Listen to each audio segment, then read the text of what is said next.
Pasëngjërës së rënë të ndodhur ditën e djeshme ku mbeti i vdekur 27 vjeçari EK, policia ka nisur procedimin në gjendje të lirë ndaj shtetasit EB 40 vjeç banues në Koplik për veprën penale, shkelja e rregullave të mbrojtjes në punë.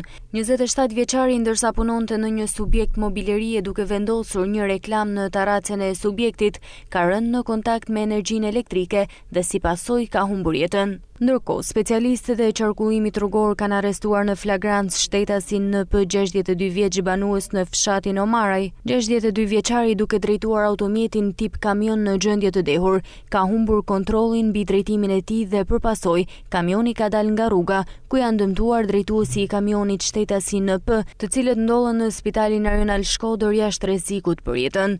Gjithashtu, specialistët e sektorit të qarkullimit rrugor arrestuan shtetasit AC 47 vjeç banues në fshatin Këqari Poshtëm dhe KL 57 vjeç banues në Shirok, pasi u kapën duke drejtuar automjetet në gjendje të dehur. Specialistët e policisë kufitare ndaluan shtetasin AA 34 vjeç banues në Tiranë, i cili ishte shpallur në kërkim pasi gjykata e jurisdiksionit të përgjithshëm Kuks e ka dënuar me 3 vite burg për veprën penale e mashtrim. Veprimet e tjera procedurale do të kryhen nga dega vendore e policisë në Kukës. Ndërkohë, ditën e djeshme në Bajzë në një magazin për grumbullimin e bimeve medicinale në pronësi të shtetases FB 54 vjeçe, ka rënë zjarr ku janë shkaktuar vetëm dëme materiale.